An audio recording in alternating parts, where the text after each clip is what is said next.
स्वागत है आपका यस न्यूज़ कर्नाटक एक्सप्रेस में। मैं आपके साथ सुफियान। चलिए आज की ताज़ा खबर पर नज़र डालते हैं।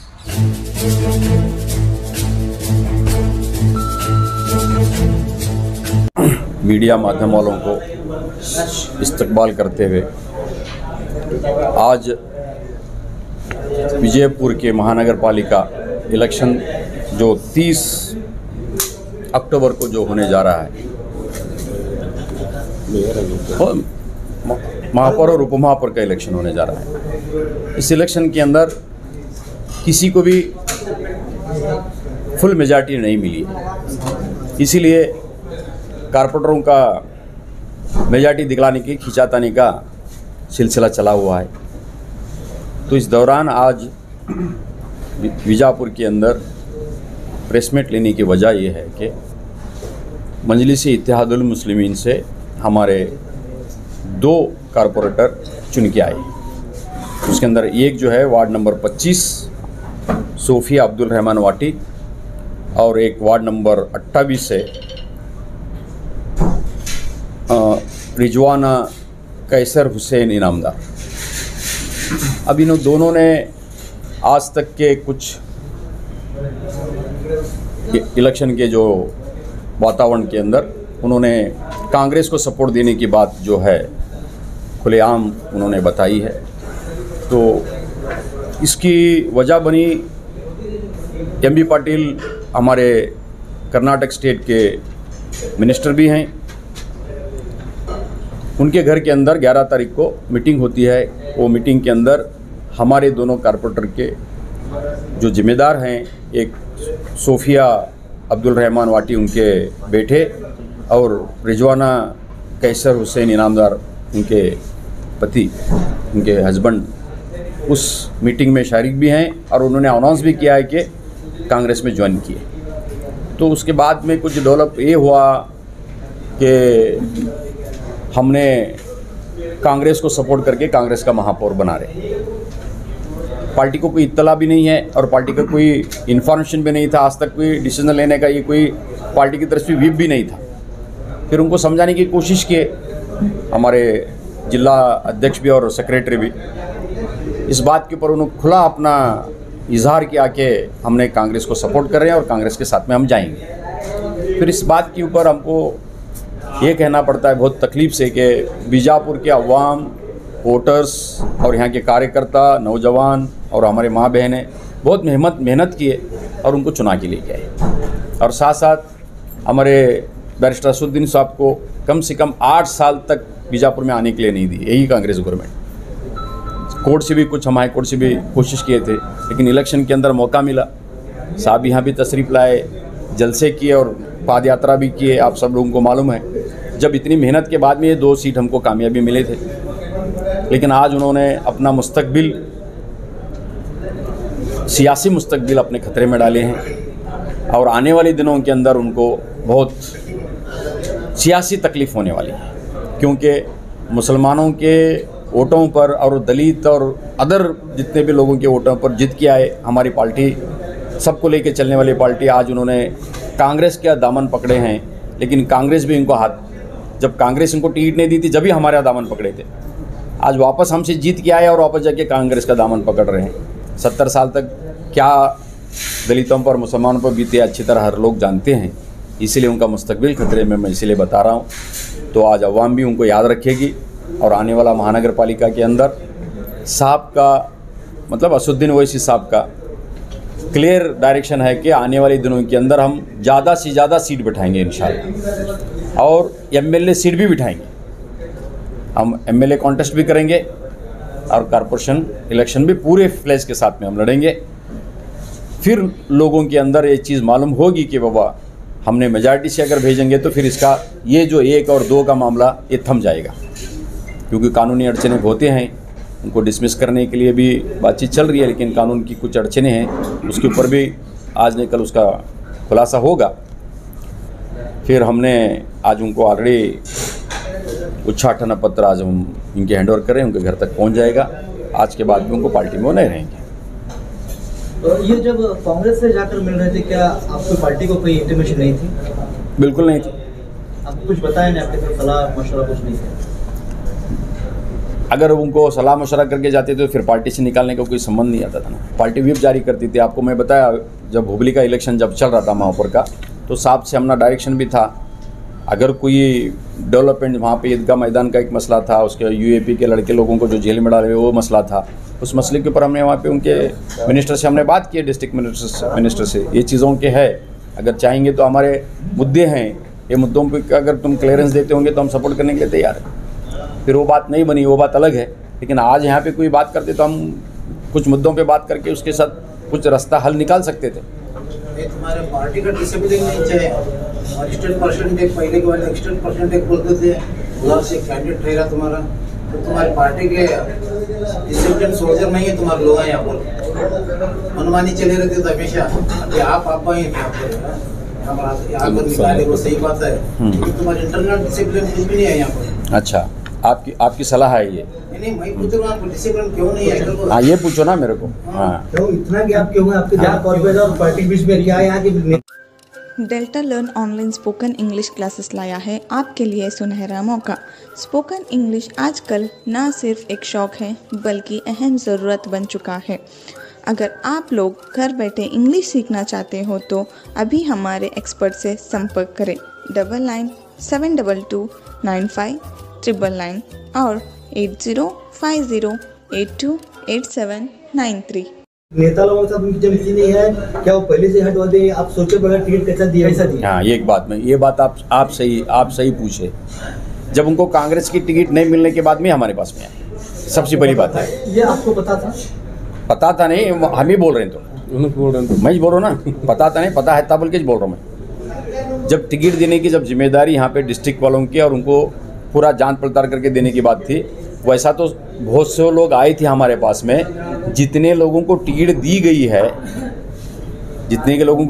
गई है उन लोगों हमारे पार्टी में से कोई कार्यकर्ता बोल के लॉन्ग टर्म काम करने वाले कोई भी नहीं थे, एक ध्यान में रखो। क्योंकि उसकी वजह ये बनी कि यहाँ पे वार्ड डिलिमिटेशन का और कैटेगरी का मामला चल रहा था। जो लोगों ने काम करके जो टिकट हम लड़ेंगे करने की जो नियत करके कर रहे थे, उनका डिलिमिटेशन के मामले में और कैटेगरी के मामले में उन लोगों का वार्ड चेंजेस हो गया। जहाँ पे जो जेंट्स लड़ने के लिए मेहनत कर रहे थे हमारे कार्यकर्ता, वहाँ पे लेडीज़ हो गया। अब उनके घर के कोई लेडीज़ लड़ने वाले नहीं, इसीलिए जितने लोगों भी आए हमारे पास में कैंडिडेट कितने थे, 3 के 3 भी पूरे, चारों के 4 पूरे लेडीज़, 4 कैंडिडेट।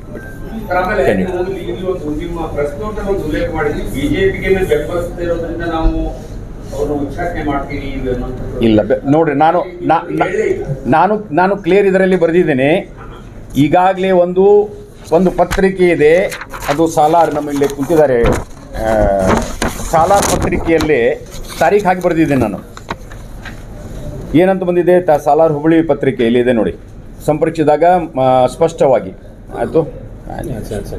ತದನಂತರ ಜಿಲ್ಲಾಧ್ಯಕ್ಷ ಕಾರ್ಯದರ್ಶಿ ಅವರು ತಮ್ಮ ಪಕ್ಷಕ್ಕೆ ಪತ್ರಿಕಾ ಯಾವುದೋ ಬೆಂಬಲಿಸುವ ಮೌಖಿಕವಾಗಿ ತಿಳಿಸಿದ್ರು. ಈಗ ಪತ್ರಿಕಾ ಮಾಧ್ಯಮ 26 ಅಕ್ಟೋಬರ್ 23ರಂದು ಸಾಲಾರ್ ಡೈಲಿ ಹುಬ್ಬಳ್ಳಿ ಪತ್ರಿಕೆಯಲ್ಲಿ, ಉರ್ದು ಪತ್ರಿಕೆಯಲ್ಲಿ ಸ್ಪಷ್ಟವಾಗಿ ವಾರ್ಡ್ ನಂಬರ್ 25ರ ನಗರ ಸೇವಕಿ ಶ್ರೀಮತಿ ಸೂಫಿಯಾ ಅಬ್ದುಲ್ ರೆಹಮಾನ್ ವಾಟಿ ಇವರು ಬಿಜೆಪಿಗೆ ಬೆಂಬಲಿಸುತ್ತಾರೆ ಎನ್ನುವ ಮಾಹಿತಿ ಪ್ರಕಟಿಸಿದ್ದಾರೆ. ಆ ಪ್ರಕಟಣೆ ಆದಮೇಲೆ ನಾವು ನಮ್ಮ ಅಧ್ಯಕ್ಷರಿಗೂ ಸಹ ಈ ಪತ್ರಿಕೆಯನ್ನು ಕಳಿಸಿದ್ದೀವಿ, ಅದರ ಪೂರ್ತಿ ಮಾಹಿತಿಯನ್ನು ಕೊಟ್ಟಿದ್ದೀವಿ. ತದನಂತರನೇ ಇದು ಡೆವಲಪ್ಮೆಂಟ್ ಹೆಚ್ಚಾಗಿತ್ತು.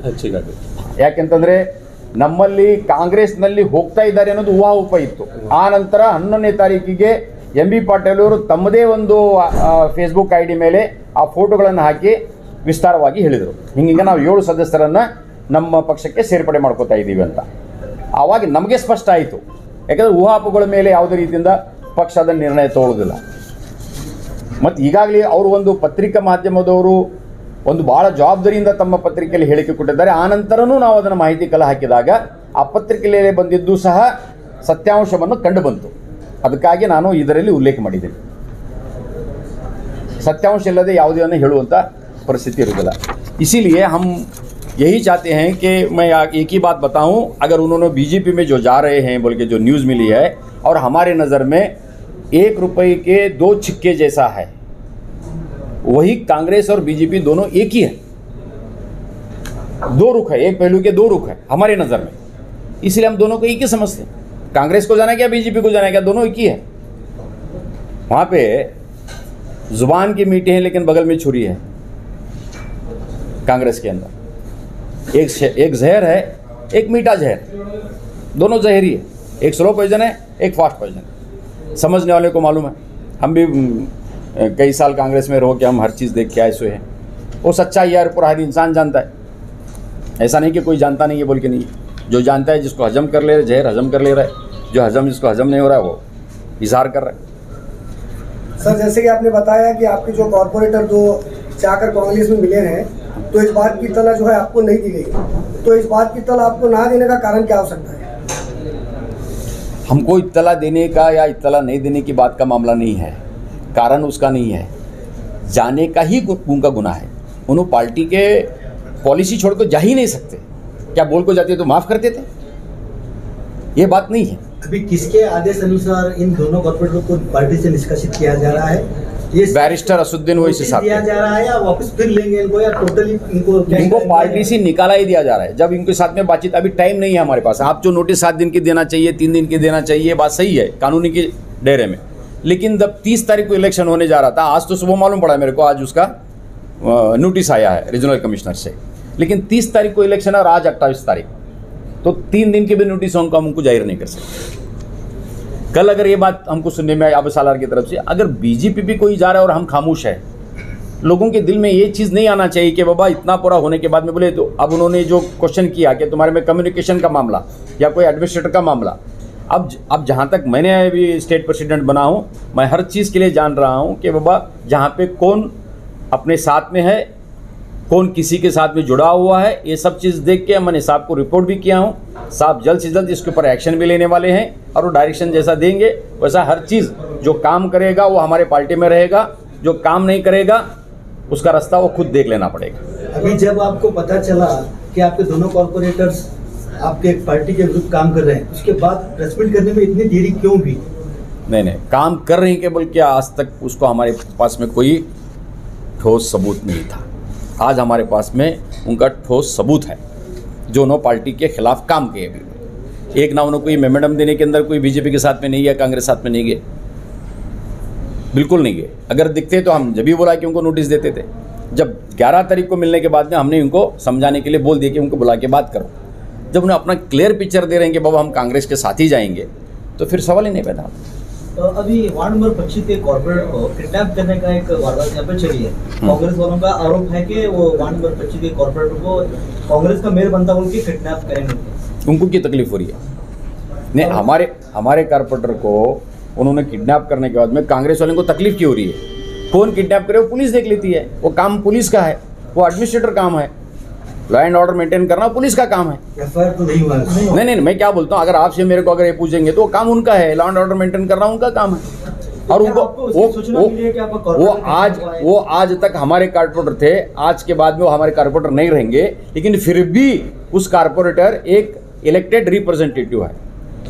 10,000 लोगों की प्रतिनिधित्व करते हैं वो लोग। उनको सिक्योरिटी देना, उनका जो कानून में बनता है वो सिक्योरिटी देना, वो पुलिस डिपार्टमेंट का काम है। अभी एमआईएम बीजापुर जिले में क्या सक्रिय रहेगी? आगे की रणनीति क्या होगी? हम तो सक्रिय सिर्फ बीजापुर में नहीं, पूरे कर्नाटक में रहेंगे। और बीजापुर में खास करके मैं आपको बोल रहा हूँ कि 5 साल तक मेहनत करेंगे। 5 साल के बाद में हम कैंडिडेट भी बिठाएंगे और एमएलए भी बिठाएंगे। तो इस बार आने वाले एमपी चुनाव में क्या आप कैंडिडेट बताएंगे? हाँ, आप अभी जो वही क्वेश्चन का सवाल का मैं आपको यही बता रहा हूँ कि थर्ड फ्रंट के हिसाब से अगर कोई बातचीत होती है ऊपर या किसी के साथ अलायंस होती है, तो जैसा ही हमारे राष्ट्रीय अध्यक्ष बैरिस्टर असदुद्दीन साहब के साथ में जो बात होगी, अगर कोई फाइनल होता होगा तो उनके डायरेक्शन के ऊपर हमने कर्नाटक में भी काम किया। अभी तक तो किसी का।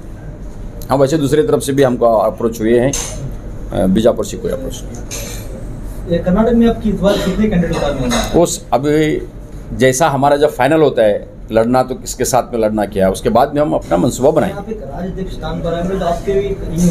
नहीं, देने वाले बहुत है, वो वक्त आएंगे जब बताऊंगा। और एक चीज सर, तुम्हारा पैरेलल ऑर्गेनाइजेशन है बीजापुर में। हमारा मनाबाद एक पैरेलल ऑर्गेनाइजेशन बना है, वो नाम जरा थोड़ा चेंज करके उस ताल्लुक से उनको ऊपर भी एक्शन लिया, क्या करें उनके? नहीं, हमारे देखो एक पक्ष बनाना, संगठन बनाना, जो भी बनाना, वो संविधान के दायरे के अंदर सबको इजाज़त है। ऐसा नहीं कि किसी को नहीं है बोल के नहीं, उसको पैरेलल करके नहीं बोल सकते। अगर उनकी पार्टी बना ले रहे हैं, अगर संगठन बनाने, तो उनका काम है। उनको भी खारिज करेंगे?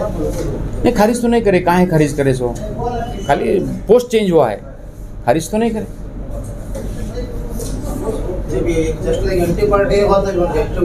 नहीं, अगर एंटी पार्टी वर्क का अगर सेपरेट कर लेके उन्होंने अपना करना चाहते हैं तो किसी कौन रोक सकते हैं? पार्टी में तो नहीं, हम निकाले नहीं उनको। अभी यहाँ पर एंटी पार्टी करने में निकाले थे, वहाँ भी एंटी पार्टी एक्टिविटीज चले तो उनके। अभी उन्होंने अपने नाम के ऊपर कुछ भी करते होंगे तो हमारी पार्टी के लिए कुछ उसको स्पष्ट हो जाता नहीं है। क्या बोले? एक तरफ से मैं एंटी पार्टी वालों को खारिज कर रहा है, एक एंटी पार्टी काम जारी है, वहाँ पर उनके ऊपर एक्शन नहीं, इनके ऊपर एक्शन है ना। अभी उनको प्रेसिडेंटशिप नहीं है ना, उन्होंने अभी पार्टी में दावा क्या कर रहे हैं? पार्टी नहीं कर बोल रहे हैं, नहीं कर बोल रहे हैं। अब तुम्हें पूछना उनको। आप बोलो, आपको नहीं, मैं आपको पूछ रहा हूं, जब एक कोई आदमी ये पार्टी छोड़ के दूसरा पार्टी बनाता है तो पार्टी में रहता है क्या? नहीं, आपको मैं पैरेलल करके मत बोलो, वो आपकी नज़र में रहेगा पैरेलल, वो हमारी नज़र में नहीं है। और केजीपी बनाए, वो क्या बीजेपी की पैरेलल पार्टी थी क्या? येडियुरप्पा उनकी नहीं थी, उनकी खुद की एक पार्टी थी। अगर उन्होंने बना लेना चाहते तो अल्हम्दुलिल्लाह बनाने दो, ये तो जमहूरियत हुकूमत है। ಯಾವುದೇ ಹೊಸ ಸುದ್ದಿಯನ್ನ ನೋಡಲು ನಮ್ಮ ಎಸ್ ನ್ಯೂಸ್ ಕರ್ನಾಟಕ ಎಕ್ಸ್‌ಪ್ರೆಸ್ ನ ನೋಡ್ತಾ ಇರಿ, ಹಾಗೆ ನಮ್ಮ ಚಾನೆಲ್ ನ ಸಬ್ಸ್ಕ್ರೈಬ್ ಮಾಡಿ, ಬಾಜು ಇರುವ ಬೆಲ್ ಐಕಾನ್ ಅನ್ನ ಕ್ಲಿಕ್ ಮಾಡಿ, ಹಾಗೆ ನಮ್ಮ ಚಾನೆಲ್ ನ ಲೈಕ್ ಮಾಡಿ, ಶೇರ್ ಮಾಡಿ. ನಮ್ಮ ನಡೆ ಸತ್ಯದ ಕಡೆ.